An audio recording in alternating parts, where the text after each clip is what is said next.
పెళ్లి పుస్తకం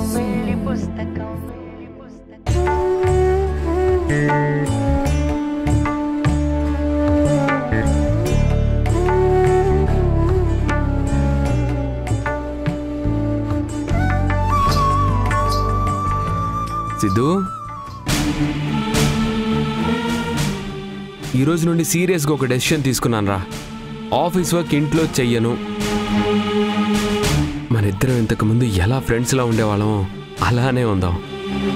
నేను నీ మీద ఎప్పుడు కోపడ్ను. తీసుకో.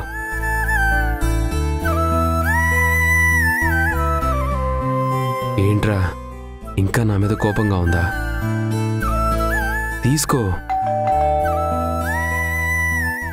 ఉండొస్తున్నాను.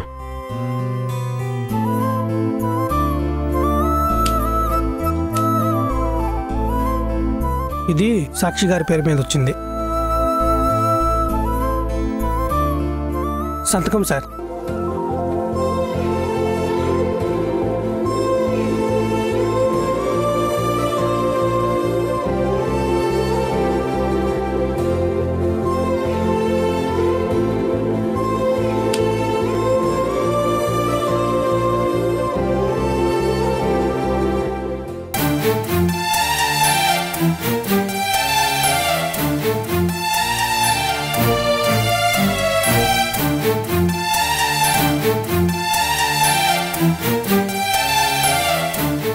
ఏంటి పప్పా లెటరు? అమ్మ రాసిందా? కాదు, సాక్షికి ఒక స్కూల్లో జాబ్ కన్ఫర్మ్ అయిందని లెటర్ వచ్చింది. అవునా? అమ్మ చాలా రోజుల నుంచి ట్రై చేస్తుంది కదా. ఇప్పుడు జాబ్ వచ్చిందని తెలిస్తే చాలా హ్యాపీగా ఫీల్ అవుతుంది. అమ్మ మన దగ్గరికి వచ్చేస్తుంది. ఇప్పుడే నేను వెళ్ళి ఆ లెటర్ ఇచ్చొస్తాను. ఇటు పప్పా. ఇవ్వు. ఏం చూస్తున్నావు? ఇలా ఇవ్వు. సాక్షి ఎక్కడుందో తెలియకుండా ఎలా వెళ్తావు? అయినా ఆవిడికి ఉద్యోగం వస్తే ఏంటి, రాకపోతే ఏంటి? ఇప్పుడు ఈ లెటర్ ఇచ్చి పోయిన వాళ్ళని తిరిగి ఇంటికి తీసుకురావాల్సిన అవసరం లేదు. పప్పా చింపకు పప్పా. పప్పా పప్పా వద్దు పప్పా. పప్పా పప్పా.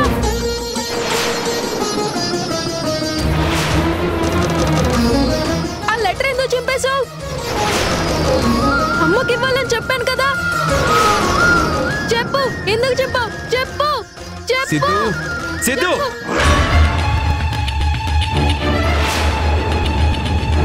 నువ్వు ఎక్కడికి వెళ్ళొద్దు. ఎవరి గురించి ఆలోచించొద్దు. బుద్ధిగా ఇంట్లో ఉండు చాలు. ఈ ఇంట్లో ఎందుకు ఉండాలి? ఎవరున్నారు ఇక్కడ? నువ్వు నేను తప్ప. మా అమ్మ ఇంట్లో నుంచి వెళ్ళిపోయాక మనిద్దరమే ఉన్నాం కదా. మర్చిపోయావా? ఇప్పుడు అర్థమవుతుంది పప్పా. ఏ ప్రాబ్లం లేకుండా నన్ను చూసుకుంటా అన్నావు కదా, అది అబద్ధం. ఎందుకంటే నువ్వే నా ప్రాబ్లం. సిద్ధు, ఏదో ఒక రోజు నేను కూడా వెళ్ళిపోతాను. అప్పుడు నువ్వు ఒక్కడివే ఇంట్లో హ్యాపీగా ఉండు. సిద్ధు,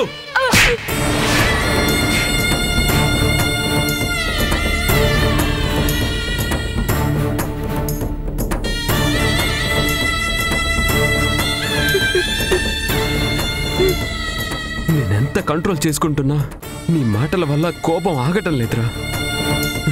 ఆ కోపంలో చేయి చేసుకున్నాను. ఐఎమ్ సారీ రా సిద్ధు. వద్దు, నన్ను ముట్టుకోవద్దు.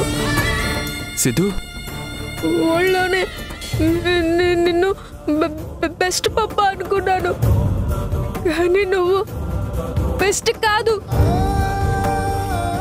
నీకు నేనంటే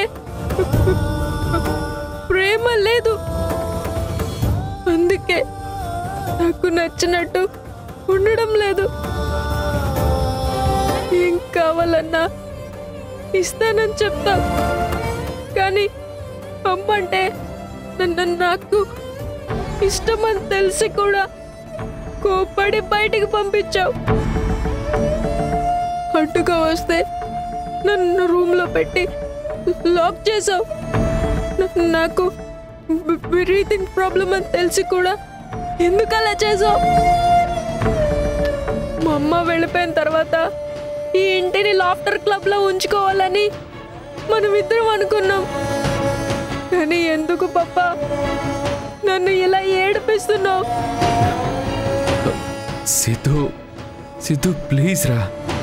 కోపంలో నువ్వనే ఒక్కొక్క మాట నన్ను చాలా బాధ పెడుతుందిరా. నిన్ను ఏడిపించాలని కాదు నాన్న, అన్ని విషయాలు నీకు అర్థమయ్యేలా చెప్పలేకపోతున్నాను. నాకేం చెప్పద్దు, నేనేం వినను. నీ మీద ఉన్న రెస్పెక్ట్ ప్రేమ అంతా పోయింది. నువ్వు సూపర్ హీరోవి కాదు, నా లైఫ్ లో సూపర్ విలన్వి.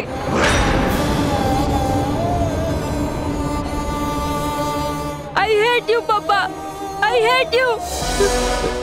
సిద్ధు ప్లీజ్ సిద్ధు ఆగరా, నా మాట విన్నా. Siddhu Siddhu Siddhu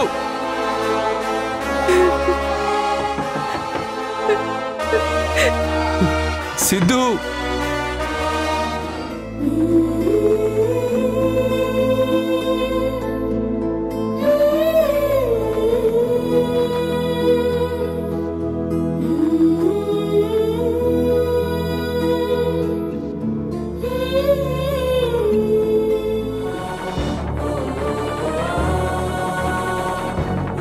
excuse me sir.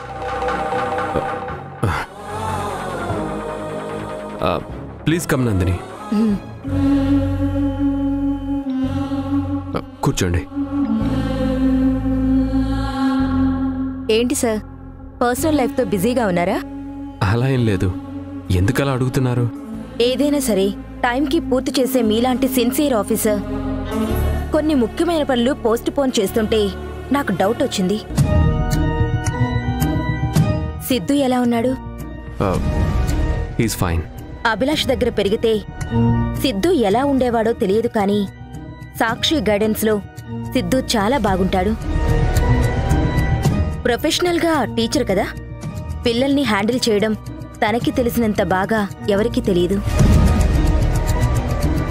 మీరేదో వర్క్ పోస్ట్ పోన్ అయిందన్నారు, ఏంటది? ఓ అదా, కళ్యాణ్ కబ్జా చేసిన మన బిల్డింగ్ గురించి అతని ఆఫీస్కి వెళ్ళి నోటీస్తో పాటు వార్నింగ్ కూడా ఇచ్చాం కదా, దాని గురించి మాట్లాడదామని. వాళ్ళ నుంచి ఇప్పటి వరకు ఏ రెస్పాన్స్ రాలేదు కదా. అందుకే కదా లీగల్గా మనం ఆ బిల్డింగ్ని హ్యాండ్ ఓవర్ చేసుకోవడానికి అవసరమైన డాక్యుమెంట్స్ అన్ని తీసుకొచ్చాను.